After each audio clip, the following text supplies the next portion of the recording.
coup, je vais vous parler des embolisations de fibromes pour commencer. Euh, pour situer un petit peu, je travaille à la clinique Rénard. On est 5 radiologues interventionnels, donc avec mes collègues Dr Gilles Goyot, Bernard Verly, Bogdan Brissiou et Louis Delmas. Donc, on a une activité très variée. Mes collègues Goyot et Brissiou vous ont déjà parlé de quelques gestes qu'on faisait, notamment les embolisations de prostate et de varices pelviennes. Euh, de mon confrère le docteur Brissu, je crois que vous a parlé des vertébroplasties et des infiltrations, des embolisations ostéo-articulaires, qui est une activité assez récente dans la prise en charge, notamment des gonarthroses et des capsulites rétractiles. Euh, donc là, je vais vous parler des embolisations de fibromes. Bon, bref, juste pour situer, on a une activité donc très orientée sur le vasculaire, donc recanalisation de membranes artérielles et veineuses, et puis embolisation artérielle et veineuse, donc ça va être les fibromes, les prostates, les gonarthroses et puis plein de pathologies autres là qui m'échappent un petit peu, embolisation veineuse, varices pelviennes, varicocèle. Et puis on a une activité aussi osteoarticulaire, donc percutanée, vertébroplastie, et puis biopsie, toute forme, ponction, drainage et les infiltrations. Je pense que j'ai oublié pas mal d'interventions, oui, notamment drainage urinaire, les gastrostomies, les drainages biliaires, les poses de stent biliaire, les poses de Gigi, voilà. Euh, je vais pas faire, je vais pas continuer là-dessus. On va commencer sur les embolisations de fibromes. Alors, on va voir introduction, l'indication de ces embolisations de fibromes, et puis les contre-indications, leur efficacité, les complications éventuelles. Et je vous montrerai en pratique comment ça se passe. Et puis ensuite, on va finir avec quelques cas cliniques. Alors, le fibrome, c'est la tumeur bénigne féminine la plus fréquente. On a jusqu'à 50% de fibromes après 40 ans. C'est une tumeur qui est œstrogénodépendante, donc ça va régresser après la ménopause, chose à savoir chez les patientes pré- ou périménopausiques. Les facteurs de risque, qui sont épidémiologiques, notamment c'est plus fréquent chez les femmes d'origine africaine et asiatique. Euh, L'hérédité, l'obésité et quand on augmente en âge, on augmente aussi la fréquence de ces fibromes. Alors, sur l'embolisation des fibromes, en 1979, il y a la première publication américaine sur l'embolisation qui était dans le cadre de l'hémorragie du postpartum. Du coup, c'est une embolisation utérine. Et en fait, c'est la même artère qu'on embolise sur les hémorragies du postpartum. Ça nous arrive de le faire de moins en moins parce que les gynécologues ont développé le ballon de Bakri et qui est une bonne technique. Et du coup, on nous appelle moins souvent pour emboliser les hémorragies du postpartum. Mais du coup, c'est la même chose. On embolise dans l'artère utérine et en fait, on vient diminuer la vascularisation. Donc, la première embolisation, c'est en 1995 par Ravina, c'est décrit. Donc, ça fait, on a quand même un recul de 30 ans quasiment. Et puis, donc, c'est une alternative à la chirurgie. Donc, les chirurgies typiques, c'est la myomectomie et l'hystérectomie. Alors, il faut savoir qu'il y a uniquement 10 à 20% des fibromes. Alors, je dirais sur cette présentation, fibrome et myome, hein, c'est synonyme. Donc, vous pouvez entendre myome ou fibrome quand je dis l'un ou l'autre. Euh, qui sont symptomatiques. En fait, on traite que les fibromes symptomatiques. C'est pas parce qu'on découvre fortuitement sur une échographie ou une IRM ou même un scanner des fibromes qu'il faut les traiter. Mais par contre, si on a des patientes qui sont symptomatiques et qui ont des fibromes, là, il faut envisager un traitement. Alors, l'embolisation peut avoir deux buts, hein. Une embolisation qui est préopératoire, qui permet de diminuer le risque hémorragique. Et donc là, dans ce cadre-là, il y a pas mal de centres. Nous, on le fait de temps en temps, mais c'est vrai que les gynécologues avec qui on travaille ne sont pas forcément trop demandeurs. Il y a des centres où ils le demandent presque en systématique. Ça leur permet d'avoir une chirurgie qui est moins hémorragique, avec moins de risque de transfusion et de complications. En fait, on fait l'embolisation euh, et le lendemain, ils viennent les opérer. Bon. Et ça peut marcher également pour les très volumineux fibromes. Donc, ça nous permet de diminuer la taille. Et en fait, le chirurgien peut après le retirer plus facilement avec une cicatrice plus petite que sur des très volumineux fibromes de plusieurs dizaines de centimètres. Euh, enfin, 10 centimètres et plus, pas plusieurs dizaines, hein, ça fait un peu haut. Et puis alors, embolisation exclusive, c'est ce qu'on pratique quasi exclusivement ici, hein. Donc, c'est les patients qui sont symptomatiques, qui refusent la chirurgie ou qui présentent une chirurgie à risque. Alors, c'est quoi les fibromes symptomatiques? Donc, ça peut être toutes les tailles et types de localisation de fibromes. Alors, il y a certaines qui sont plus favorables à la chirurgie. Mais en tout cas, c'est les fibromes qui vont présenter, enfin, les patientes qui ont des fibromes et qui vont présenter des ménométroragies, donc des saignements importants pendant les règles ou entre les règles, qui vont présenter des douleurs, donc des douleurs, des pesanteurs, qui vont être pendant ou même en dehors des règles. Il peut y avoir également un syndrome compressif, donc sur la vessie avec une pollakiurie ou une constipation avec une compression rectale, dyspareunie, qui peut être également un signe qu'on peut retrouver. Et enfin, sur des gros fibromes ou mal positionnés, on peut avoir des troubles de la fertilité, des fausses couches créées par ces fibromes. Le traitement de ces fibromes va pouvoir améliorer cette fertilité.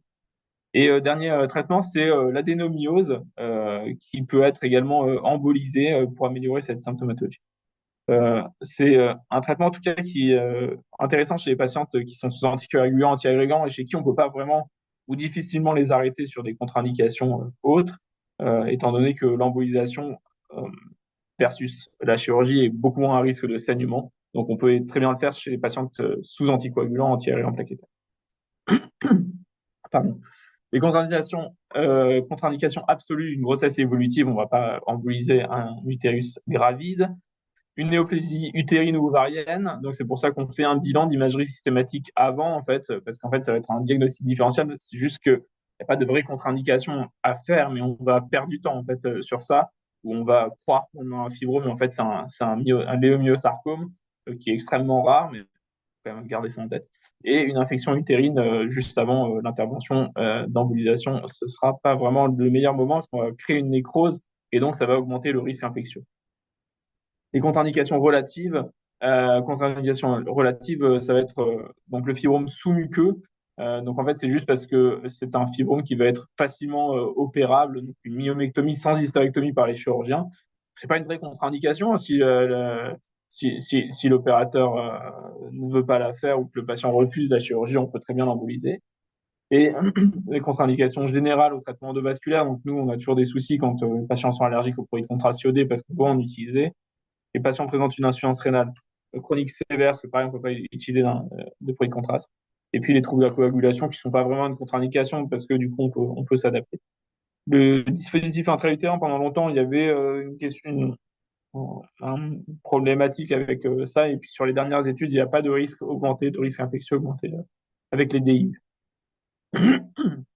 Pendant longtemps, on réservait ce traitement aux femmes qui avaient déjà eu des enfants. Et, pardon. Il y a des études récentes, notamment ici de 2023, qui montrent que le désir de grossesse n'est plus une contre-indication. En fait, les fausses couches et les grossesses sont similaires. Euh, pardon, j'ai juste décalé ça. Similaires dans la population générale. Donc, en fait, il n'y a pas de. L'embolisation n'entraîne pas de modification de la fertilité. Donc, ça reste une option thérapeutique également pour les fibromes de plus de 10 cm et pour l'adénomiose qui est montrée par cette étude.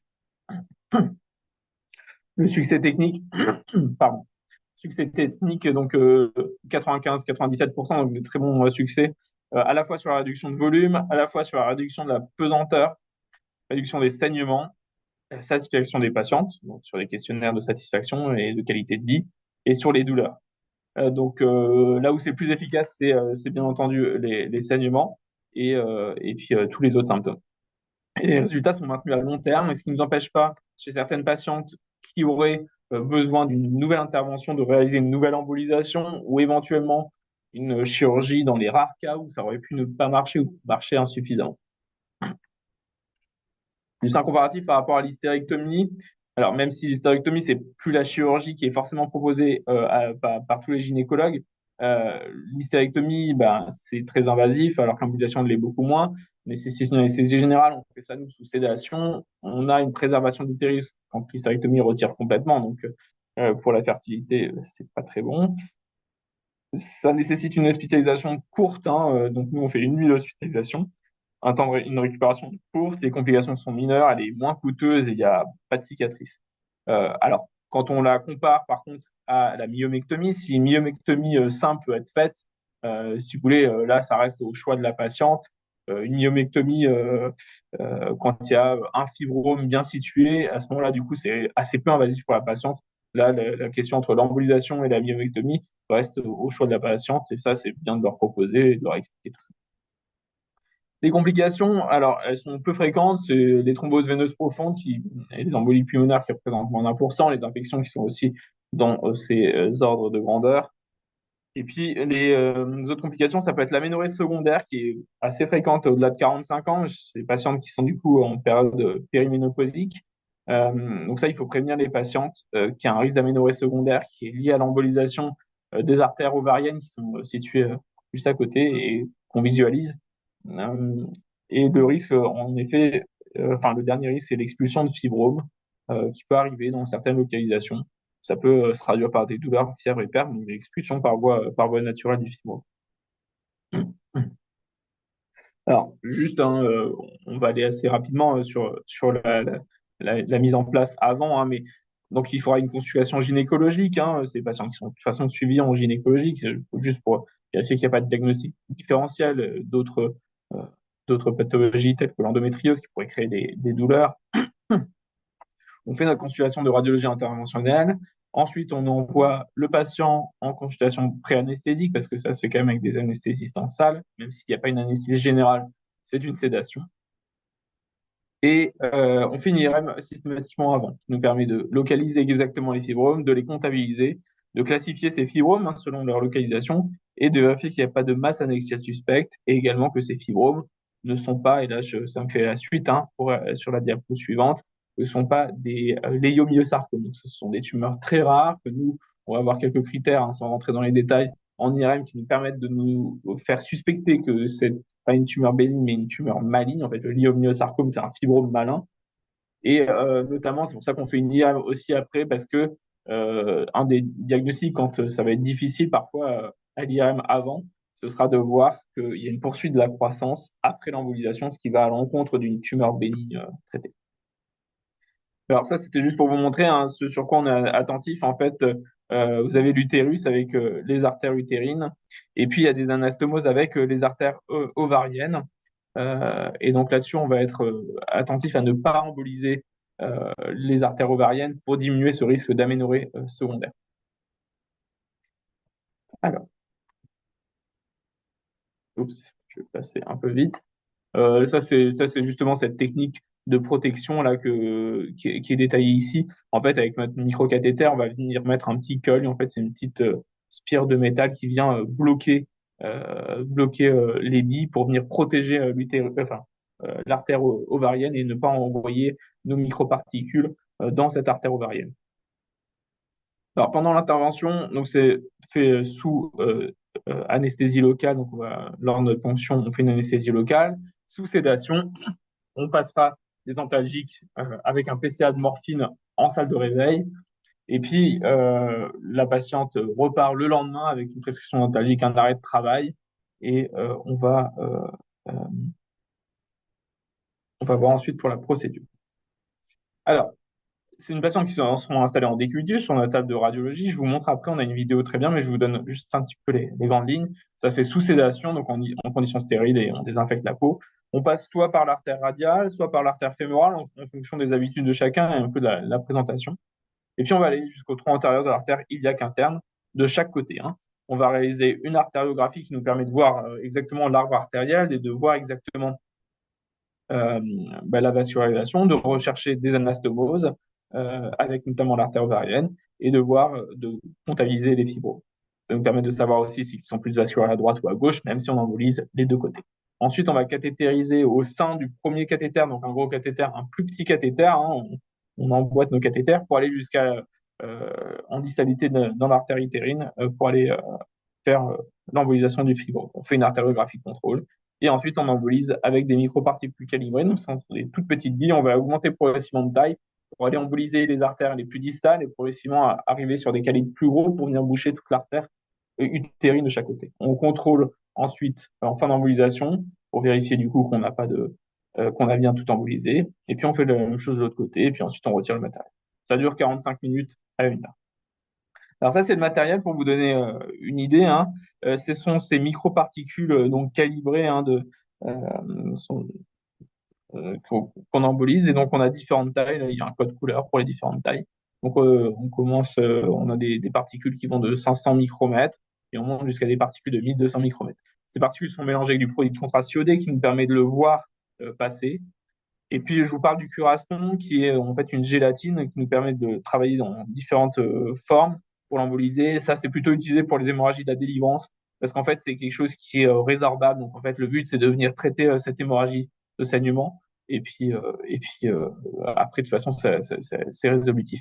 Alors que nous, pour l'embosphère, c'est des particules qui vont rester en place et qu'on va pouvoir traiter. Alors là, je vous ai réalisé un petit schéma pour vous montrer cette embolisation. Donc là, c'est notre cathéter avec notre seringue branchée avec les microparticules. Là, on imagine qu'on a déjà fait le crossover, donc on est passé dans l'artère iliaque interne de l'autre côté et on a localisé nos fibres. On va injecter progressivement donc ces petites billes, ces microparticules qui vont partir avec le flux artériel jusque dans les fibromes et qui vont créer donc une dévascularisation du fibrome. Ça, progressivement, là, ils vont se noircir, entraîner une nécrose du fibrome, et puis ils vont diminuer de taille, parce que du coup, ils seront plus vascularisés, et ils vont, donc, en diminuant de taille, diminuer les symptômes qui sont liés donc au syndrome compressif, également diminuer les saignements parce qu'ils sont dévascularisés, diminuer les douleurs qui sont liées à ces fibromes qui compriment, qui font mal. Alors, Alors, ça, c'est pour en pratique. Donc, ça, c'est mon confrère, le docteur Boyau. J'espère que ça passe bien et qu'il n'y a pas trop de lag, ce qui peut arriver de temps en temps quand je transmets comme ça en direct. Donc là, c'est d'abord par voie radiale. On passe, alors vous voyez, là, il a un petit fil guide et autour, alors là, ça se déplace en même temps, c'est plus difficile. Ça, c'est un petit fil guide, donc qu'il a ici, qu'on va déplacer. Ça, c'est le cathéter qui va avancer progressivement. Donc en fait, avec nos mains, on va avancer le cathéter. Là, il est en place dans l'artère iliaque interne. Il injecte du produit de contraste qui nous permet de voir l'arbre artériel. Là, donc là, il a gardé cette graphie, hein. Là, on va garder ça, ce qu'on appelle un roadmap, donc une cartographie. On a localisé l'artère utérine, donc on va avancer avec un plus petit guide, ça c'est un micro-guide. Et là, on devine le micro-cathéter qui rentre dans l'artère utérine. Donc là, il y a notre cathéter principal, dedans, il y a un micro-cathéter, et dans le micro-cathéter, il y a un micro-guide. C'est un peu les poupées russes, hein. Et puis, on va aller assez loin, du coup, dans l'artère utérine. Là, il se remet de face. Je crois qu'il va refaire une injection de produit de contraste. Donc, on le voit, là, pardon, il continue d'aller cathétériser plus en distalité, hein. Le but, c'est d'aller assez loin. Donc, il avance avec son guide, hein. Et certains appellent ça des fils guides, parce que ça a vraiment une consistance d'un petit fil métallique qui est courbé au bout et qui nous permet de naviguer en le mobilisant proximalement. En fait, il fait le même mouvement distalement. Là, on voit ici le cathéter principal, micro-cathéter, donc, dans lesquels on peut injecter, donc avec une seringue de contraste. On va injecter, on fait des rayons X en même temps et on va voir l'arbre artériel. Donc là, on voit le rehaussement, donc artériel puis parenchymateux. Et donc derrière, là, on devine le fibrome, hein, ces grosses boules ici. Et plus haut, il y en avait un autre qui prenait un peu plus de temps à être opacifié. Là, il va mélanger ses microparticules. Donc, on mélange avec du produit de contraste et on va injecter ces microparticules dans le cathéter directement. Le but là, c'est d'essayer de faire une suspension où du coup les particules sont bien équilibrées. Donc, on travaille un peu pour qu'elles puissent être bien mélangées au produit de contraste, qu'on puisse bien les voir et que ça puisse bien emboliser sans boucher nos cathéters. Ça peut arriver de temps en temps. Alors là, on va voir. Vous verrez, on ne voit pas grand-chose, surtout quand on a un peu moins l'habitude. Lorsqu'on injecte ces microparticules, hein, ça saute pas aux yeux. Les microparticules en elles-mêmes ne sont pas radio-opaques. Euh, je suis désolé, je peux pas faire avance rapide, mais là, on va voir. En fait, là, on voit juste un peu de contraste qui part, là. Il injecte, là, ça part par à coup.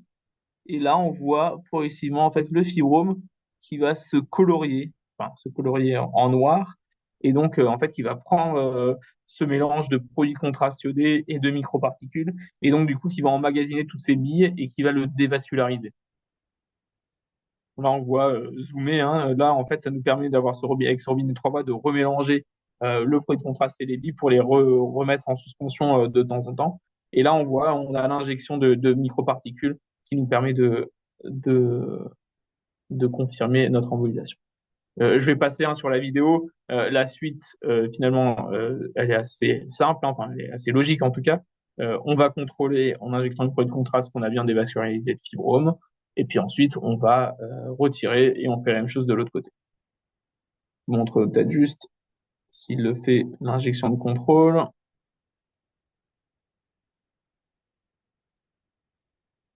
Voilà, ça c'est l'injection de contrôle. On voit plus du tout le fibrome. Là, il passe sur des microparticules un petit peu plus grosses pour bien venir boucher toute l'artériole. On avance un petit peu, hein, sinon on ne finira pas du tout à l'heure. Ça, c'est un contrôle avant-après. Donc, on voit la diminution de taille. Nous, on fait une IRM systématique de contrôle à 3 mois. Et ensuite, il y a aussi un suivi gynécologique, hein. Donc, on voit la régression de taille à 3 mois. Après, la régression de taille, c'est un élément pour nous, on est content visuellement. C'est pas ça qui nous importe, hein. On voit les patientes en consultation également. C'est de voir si les symptômes se sont améliorés, hein. C'est ça le plus important, c'est pas l'imagerie, hein. C'est de savoir s'il y a plus de saignement, il y a moins de douleur et tous les symptômes qui allaient avec ça auparavant. Alors, quelques cas cliniques, hein, il y en a trois. On va rapidement, c'est juste pour vous montrer quelques images, hein. C'est une femme de 27 ans, nuligeste, ménométrorragie invalidante, un milieu unique latéral gauche de 45 mm.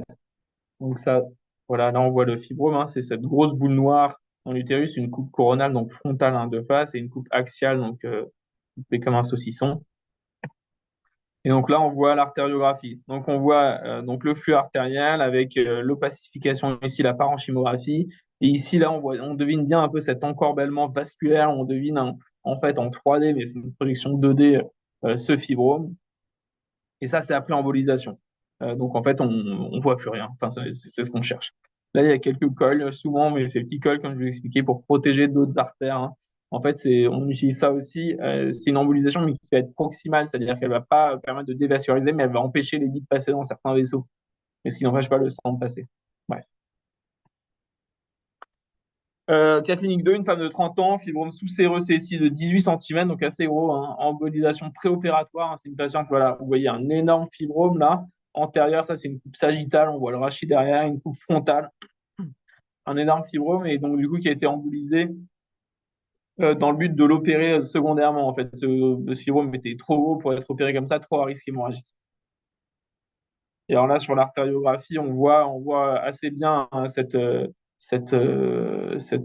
vascularisation. Et ça, c'est la dévascularisation après, hein. Là, pareil, l'artériographie du côté droit.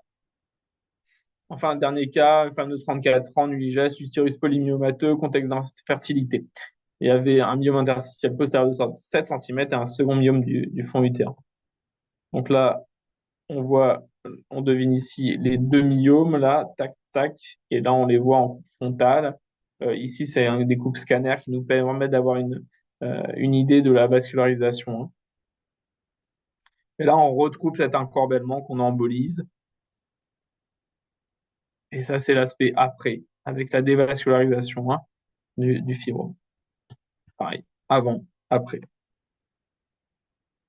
Alors, en conclusion, c'est une alternative à l'hystérectomie chez les femmes désirant garder leur intégrité, hein. Euh, une qualité de vie équivalente à 5 ans sur les études. Donc, il y a 15 à 20% d'hystérectomie secondaire dans le suivi. Alors, ça peut être lié à pas mal de choses. C'est notamment, il y a des cas de récidive qui sont pas fréquents. Alors, de plus en plus, hein, dans ces cas-là, on peut refaire une embolisation. Mais après, si les femmes désirent retirer l'utérus pour ne plus entendre parler de ça et qu'il n'y a plus de désir de grossesse, c'est aussi une option thérapeutique. Embolisation, c'est une moins grande morbidité, moins grande durée d'hospitalisation, moins grande durée d'arrêt de travail derrière. Donc, c'est vraiment un geste de première intention qu'on peut proposer aux femmes et qui leur permet de traiter ces fibroses. Imagerie, pardon, imagerie pré-intervention, donc localisation des artères utérines ovariennes, diagnostic différentiel et recherche de signes, excusez-moi pour le singe là, de léomyosarcome. L'imagerie post-intervention permet de vérifier la régression de taille et d'être sûr qu'il n'y a pas de progression de taille. Merci à vous. On va enchaîner sur la deuxième présentation.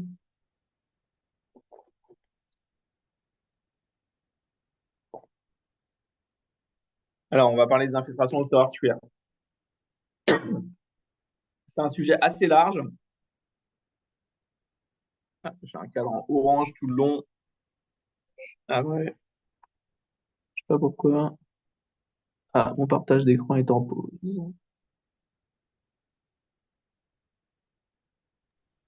On la voit plus en plein écran, la présentation, je sais pas Ouais, si c'est ça. je viens de remarquer ça. Excusez-moi. Tac. C'est bon? Normalement, c'est bon. Ouais, c'est tout bon. Ok. Donc, on va parler des infiltrations stéatortuaires, sujet vaste. On va se concentrer sur les infiltrations qu'on réalise le plus souvent ici, c'est les infiltrations rachidiennes, notamment épidurales et articulaires postérieures. Alors, je fais ça parce que donc c'est à destination des médecins généralistes hein, qui nous envoient donc des infiltrations. On va parler donc une petite introduction aux infiltrations rachidiennes. On parlera des infiltrations épidurales et articulaires postérieures. C'est là où on va le plus insister. Je vous parlerai des quelques autres infiltrations rachidiennes qu'on peut réaliser. Et puis enfin, les infiltrations périphériques. Une petite page sur les recommandations si on a le temps. Sinon, on passera. Et puis enfin, une petite conclusion. Alors, les infiltrations rachidiennes, elles sont très fréquentes, 3 millions par an en France. Alors, il y a peu de littérature à fort niveau de preuve parce qu'en fait, c'est très difficile, c'est réalisé différemment dans chaque centre. C'est une évaluation un peu difficile parce que c'est juste sur des évaluations de la douleur. Il y a, on peut infiltrer, donc on infiltre la plupart du temps par des corticoïdes. Il faut différencier les corticoïdes particulières, l'hydrocorticoïde, les corticoïdes non particulières comme la dexaméthasone et l'infiltration qui peut être fait par des anesthésiques locaux en test thérapeutique, infiltration par acide hyaluronique et PRP pour les infiltrations périphériques. Infiltration rachidienne, il y a épidurale, articulaire postérieure, des foraminales, infiltration des articulations sacro-iliaques et du hiatus sacro-coccygien. Alors schématiquement, c'est ça. Ça, c'est les épidurales. Donc l'espace épidural est ici. F1 et F2, c'est deux types d'abords différents pour infiltrer les articulations postérieures, donc les articulaires postérieures. Et ça, c'est les infiltrations des nerfs, donc au sein du foramen, infiltration foraminale. Alors, petit aparté, on est un peu délicat les infiltrations dans le sens où il n'y a pas beaucoup de produits disponibles. Jusqu'en 2017, il y avait l'Altime, que je n'ai pas connu, qui permettait de faire des infiltrations, mais qui n'est plus produit. Du coup, depuis, on a de l'hydrocortencil, qui est un corticoïde particulier. Donc, c'est important, en fait, c'est parce que du coup, il a des particules et donc il a plus à risque d'embolisation de micro-vaisseaux. Il y a quelques cas rares de paralysie qui ont été décrites dans certaines localisations et donc il ne peut pas être utilisé partout. J'y reviendrai. Et les corticoïdes non particuliers, la dexaméthasone, qui est largement utilisée dans pas mal d'endroits, notamment dans pas mal de pays, et qui n'a pas la MM en France dans cette indication, donc c'est un peu problématique, on ne peut pas l'utiliser en tant que tel, et surtout qu'il n'est pas disponible en officine de ville. Donc elle est utilisée souvent à l'hôpital parce que du coup c'est l'hôpital qui fournit. Nous, pour l'instant, on n'arrive pas à s'en fournir, donc on ne peut pas réaliser des infiltrations à la dexaméthasone. L'hydrocorticoïde, je vous en parlais, du coup, par ses effets de risque de paralysie, et il est contre-indiqué, c'est dans les recommandations de la fiche produit, par voie foraminale ou par voie postérieure au niveau du rachis cervical, et également par voie foraminale au niveau du rachis lombaire. Donc pas de foraminale et pas de rachis cervical avec l'hydrocorticoïde. Un petit peu d'historique, 1930, première description d'infiltration d'une péridurale anesthésique pour le traitement d'une sciatique. Dans les années 50, première infiltration épidurale de corticostéroïdes. Dans les années 60, l'infiltration épidurale devient vraiment une option thérapeutique. Dans les années 70, ça devient la pierre angulaire du traitement pour ces lombosciatalgies. Et dans les années 80-90, développement du guidage fluoroscopique et scanner. Alors, il y a trois types d'utilisation dans l'indication de ces infiltrations rachidiennes. L'indication antalgique, une poussée douloureuse, invalidante, diagnostic pour démontrer l'imputabilité d'un symptôme éventuellement avant une chirurgie, et thérapeutique pour traiter un kyste articulaire postérieur. Par les infiltrations épidurales, les radicalgies, les indications, le mécanisme, pardon, des infiltrations épidurales, c'est des radicalgies sur hernie discale. Donc, les radicalgies sur hernie discale, il y a surtout une cause inflammatoire, il y a une petite cause mécanique. Et on peut avoir des radicalgies sur rétrécissement arthrosique. Là, il y a surtout une cause mécanique et il y a une petite part inflammatoire. À ce moment-là, on sera plus efficace sur les radicalgies qui sont en lien avec une hernie discale parce que le corticoïde a un effet anti-inflammatoire sur l'espace épidural, donc est plus efficace sur la hernie. 'Hernie'. Pardon. Ça, c'est juste une représentation schématique de la hernie avec le nucleus pulposus qui va sortir soit au niveau foraminal, soit au niveau épidural, qui va comprimer la racine, soit ici, et là, sur une vue sagittale. Alors, l'infiltration épidurale. Euh, Pardon, je vois pas en fait mon haut d'écran, donc je ne vois plus vraiment mon titre, mais peu importe. Les radiculagies, les indications sont donc les radiculagies, donc les sciatalgies ou les crualgies qui sont résistantes au traitement oncologique conventionnel. Ça peut être également sur des claudications neurogènes, qui sont des claudications qui diminuent quand le patient se penche en avant ou quand il s'assit, et qui sont confirmées, ça c'est important, par scanner ou IRM, et qui correspondent au dermatome, donc au niveau atteint. On n'infiltre pas un patient qui a mal et il n'y a rien à l'imagerie, et tout comme on n'infiltrera pas un patient chez qui il y a quelque chose à l'imagerie mais qui n'a pas de douleur. Juste un petit rappel sur les dermatomes, parce que ça, je trouve que c'est quelque chose qui est important qu'on sache et que vous sachiez quand vous nous envoyez les patients pour une infiltration. Je ne reviendrai pas sur tous les dermatomes, on va juste euh, préciser hein, ceux qui sont les plus importants. Les crualgies, donc L3, L4, donc face plutôt antérieure de cuisse, face antérieure du genou, antéromédiale de jambes, et les sciatalgiques, donc L5, S1, donc L5 face latérale de cuisse, face antérolatérale de jambe, et puis S1 face postérieure au niveau de la fesse, de la cuisse, de la jambe. Donc voilà. Les infiltrations articulaires postérieures, alors il faut bien différencier ça, hein, parce que un patient qui a des lombalgies avec sciatalgie, c'est plutôt une compression radiculaire avec un dermatome bien précis. Un patient qui présente des lombalgies sans irradiation ou avec faible irradiation, il faudra se poser la question si c'est pas un syndrome facétaire. En fait, c'est les articulations postérieures qu'on a ici qui vont être surchargées, hein, qui vont être arthrosiques et qui vont être douloureuses. Il peut y avoir de l'inflammation sur ces articulations. Et là, les douleurs vont se traduire plutôt par des lombalgies basses en barre, hein, donc avec une barre postérieure horizontale que les patients décrivent bien, avec une faible irradiation. Mais je me dis faible irradiation parce que ça me contredit contre, enfin, ça ne modifie pas du coup ce sujet. On peut avoir des irradiations sur des lombalgies sans qu'il y ait de compression radiculaire, mais l'irradiation ne descendra jamais en dessous des genoux. C'est des douleurs qui vont être augmentées à l'extension du dos ou en rotation ou en inclinaison latérale et qui vont être calmées par la flexion.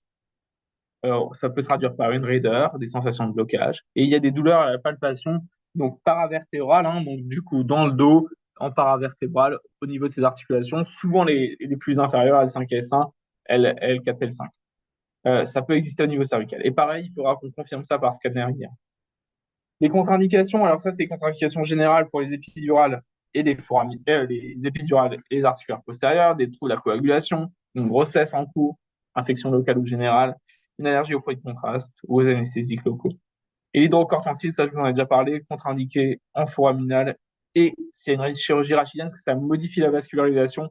En modifiant la vascularisation, ça augmente le risque d'embolisation dans ces micro-vaisseaux et le risque de coup de d'ischémie de moelle et de paralysie. Euh, c'est très rare, mais vu que c'est des symptômes qui sont quand même pas trop embêtants, c'est quand même dommage que le patient reparte avec une paralysie dans les suites d'une embolisation. Contre-indication relative, en fait, l'infiltration elle peut déséquilibrer un diabète. Donc, si le diabète ou une hypertension artérielle ou une pathologie psychiatrique est déjà déséquilibrée, le fait d'injecter les corticoïdes, ça va déséquilibrer encore plus.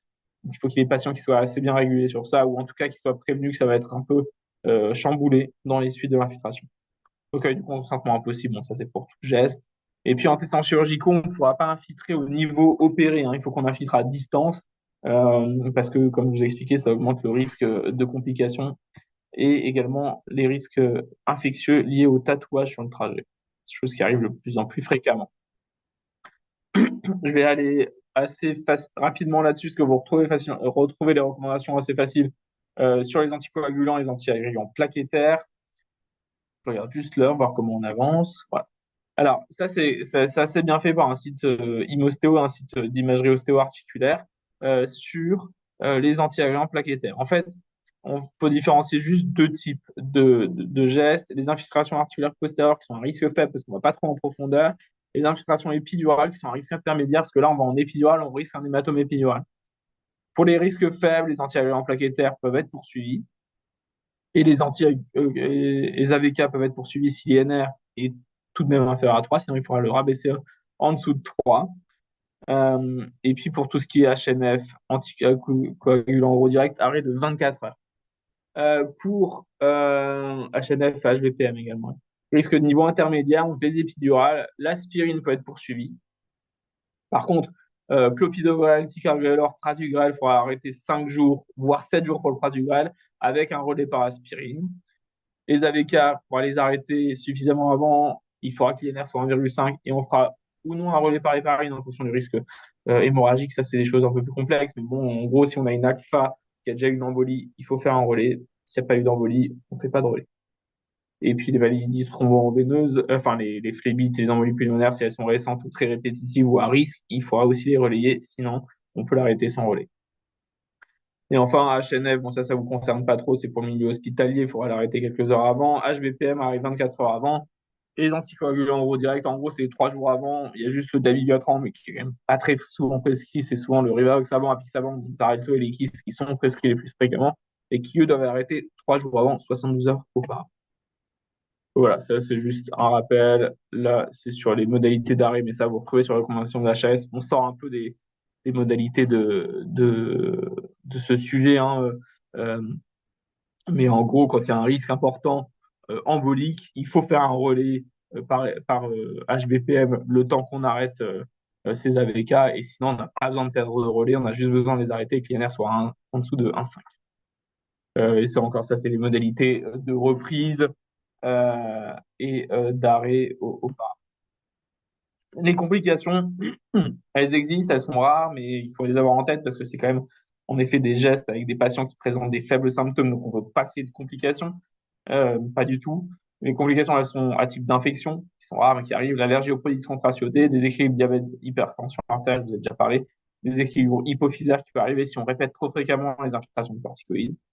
Et spécifique aux épidurales, il y a un risque d'hématome épidural qui est rare, 1 pour 150 000, et qui existe. Il y a un risque de passage intratécal avec un syndrome post-PL. Bon, si on va un peu trop loin avec l'aiguille, ça arrive rarement, mais ça peut arriver. En fait, c'est comme si on avait fait une ponction lombaire. Vu que c'est des patients ambulatoires, on doit du coup à ce moment-là les garder allongés. Et il y a ce risque de syndrome post-PL avec des céphalées qui peut nécessiter rarement un blood patch si nécessaire. Voilà. Les risques rares neurologiques avec des risques de paraplégie qui sont quand même rares, 7 pour un minute. L'efficacité, alors, l'effet n'est pas immédiat, c'est des corticostéroïdes, donc ils vont, ça je l'explique systématiquement aux patients, mais c'est bien que vous puissiez en parler également aux patients s'ils se reposent des questions. L'effet initial, mais 12 à 24 heures avant de faire effet, ça peut aller jusqu'à 7 jours, 4 à 6 jours hein, pour faire un effet maximal. Et donc, on recommande de ne pas faire de sport. Alors, activité quotidienne, bien entendu, normale, mais pas de gros efforts physiques pour en fait, que le produit reste le plus longtemps possible dans la zone et soit le plus efficace le plus longtemps possible. Et l'efficacité, elle est en moyenne de 6 à 8 semaines. On prévient toujours les patients d'une possible majoration des douleurs les 12 premières heures. Ça vient du fait qu'on vient infiltrer dans un endroit où il y a un espace qui est déjà très rétréci. Donc forcément, on va diminuer cet espace, mais c'est pour après que ça s'améliore. Donc c'est plutôt un bon signe quand les patients nous disent pendant l'infiltration, ah, ça me fait mal, j'ai les mêmes douleurs que d'habitude, c'est qu'on est vraiment au bon endroit. Donc on sait que le corticoïde va vraiment bien marcher là. Donc, mais ça peut arriver, il faut juste qu'il soit au courant, OK avec ça. Et en fait, du coup, il passe juste cette phase. On peut avoir un flash facial aussi dans les 24-40 premières.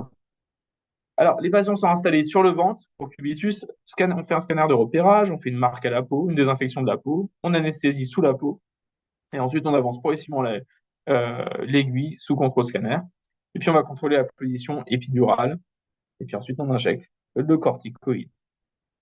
Alors, bon, c'est la table, c'est assez simple. On a euh, le, la xylocaïne, l'hydrocortencil, le produit contrasté, pardon, l'aiguille pour injection, la désinfection, et puis ça, c'est le petit raccord. Donc ça, c'est moi. Moi, je suis désolé, j'avais un tablier rose ce jour-là, c'est pas mon tablier préféré. La patiente qui est installée sur le ventre ici, et donc repérage scanner. On va avancer l'aiguille progressivement. Alors là, c'est juste un zoom sur mes mains. Ici, il y avait deux aiguilles, c'est une infiltration articulaire postérieure sur deux niveaux à gauche. Donc, il y avait une aiguille en L4, L5 et une en L5, S1, si je me rappelle bien. On a un petit guidage laser, c'est juste pour qu'on ait l'aiguille qui soit bien mise verticalement. Et puis, on va avancer progressivement, du coup, l'aiguille sous contrôle scanner. Là, on a en fait à chaque fois trois images, une au milieu, une au-dessus, une en dessous, pour savoir si on va monter et descendre. Et on va avancer progressivement jusqu'à notre cible. Je vous ai fait un schéma, comme avant. J'aime bien les schémas, donc je m'amuse toujours à faire ça sur PowerPoint. Comment ça se passe? On a l'aiguille qui va avancer progressivement. Donc, on va traverser le ligament jaune jusqu'à l'espace épidural. Et pardon, ici, hein, on a la compression avec la petite hernie hein, ici, et puis la petite inflammation. Une fois qu'on est en place, on va brancher la seringue de produit de contraste iodé et on va injecter le produit de contraste iodé, vérifier du coup qu'on est dans l'espace épidural et on va ensuite retirer cette seringue et on va brancher notre seringue de corticoïdes qu'on va injecter.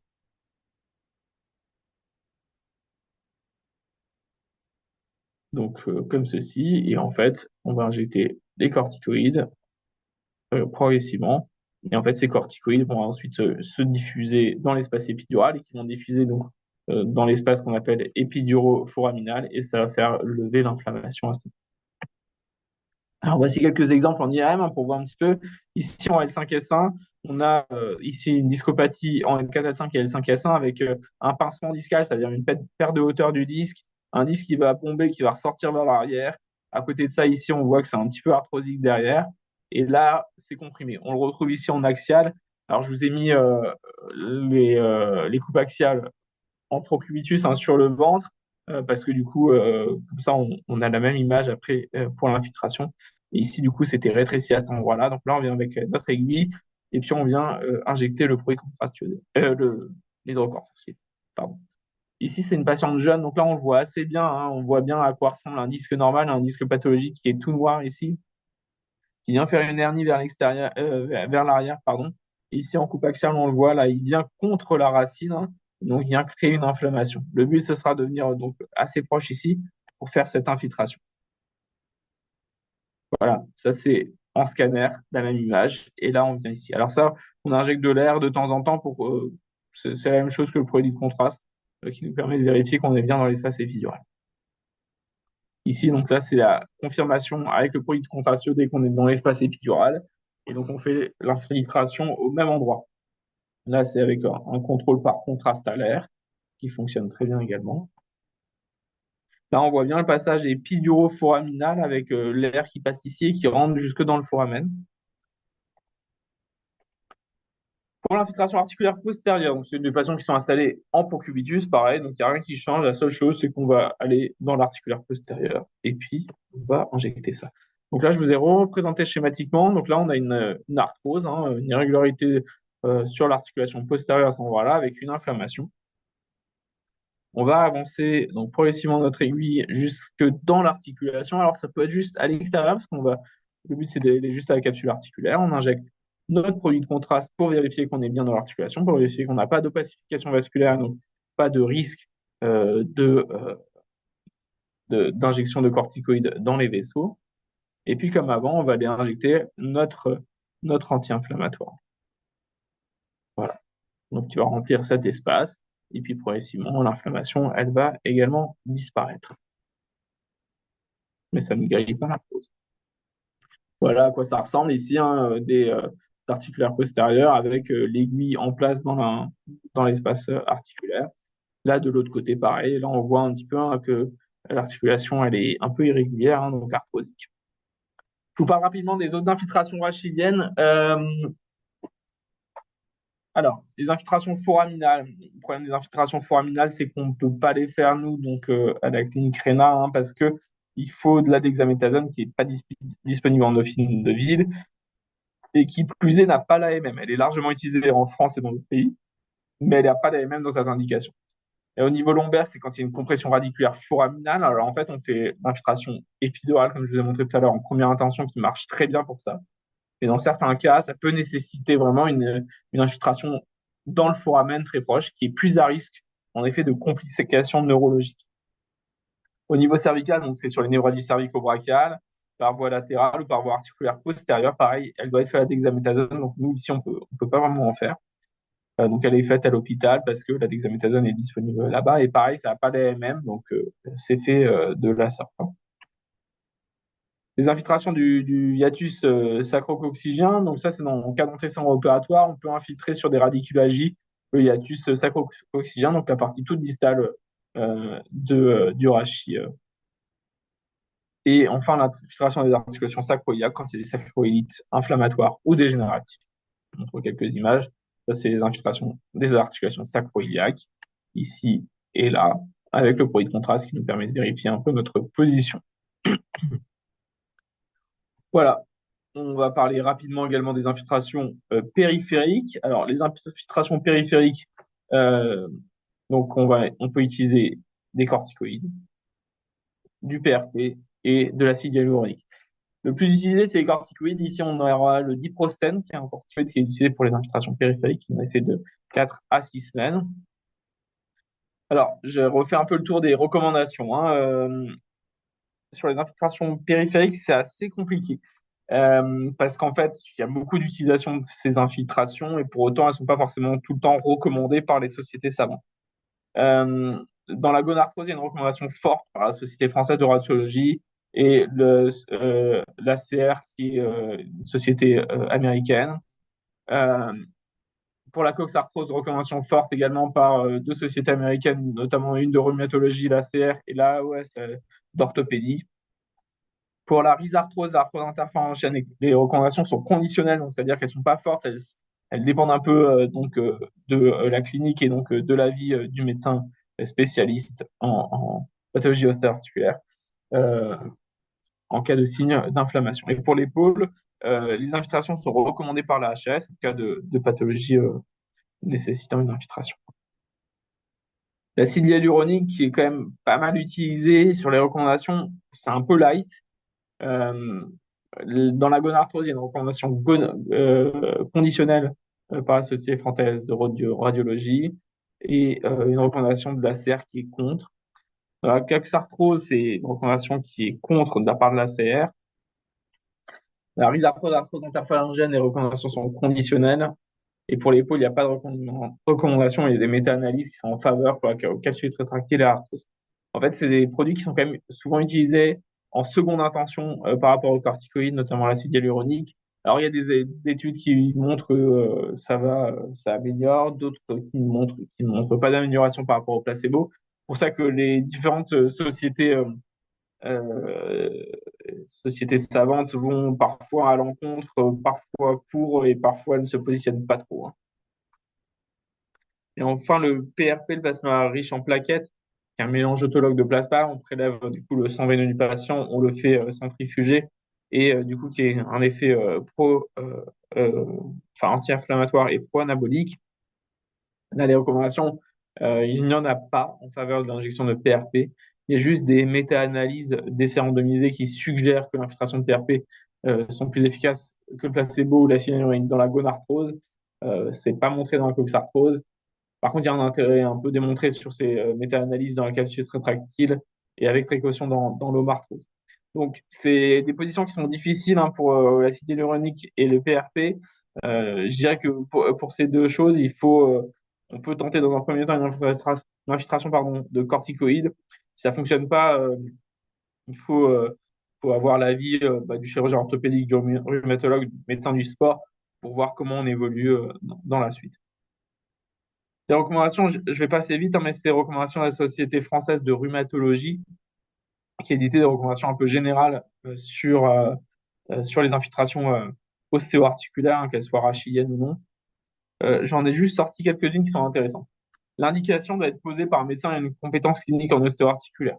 Alors, il faut interpréter ça, je pense, un peu de manière large, hein, c'est-à-dire que on peut quand même proposer une infiltration en médecine générale, mais il ne faut pas le faire en tout cas sur l'imagerie seule, il faut qu'il y ait la clinique et qu'il y ait également de l'imagerie qui aille avec pour qu'on puisse proposer une infiltration qui ait du sens et qui puisse vraiment aider les patients.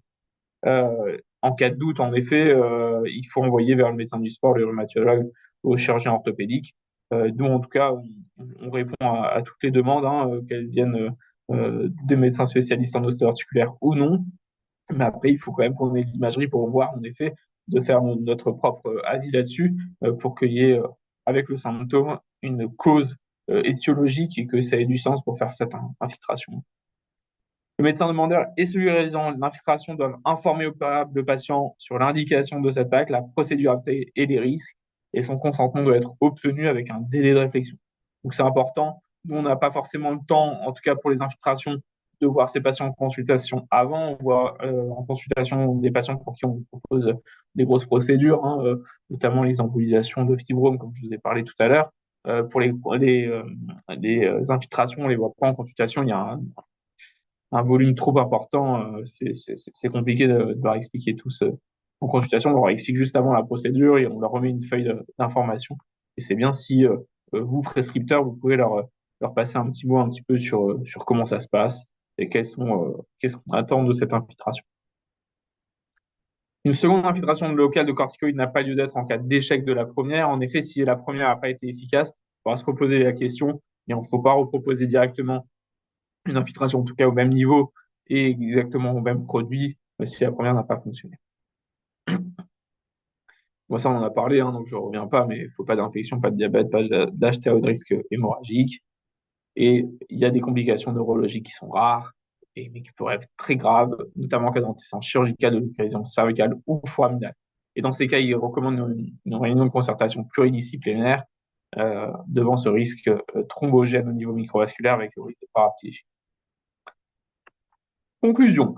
Alors, importance, ça j'ai déjà répété plusieurs fois, mais de la concordance clinique et radiologique. Il ne faut pas infiltrer juste une image, pareil, il ne faut pas infiltrer juste un symptôme, il faut qu'il y ait une concordance entre le symptôme et l'image.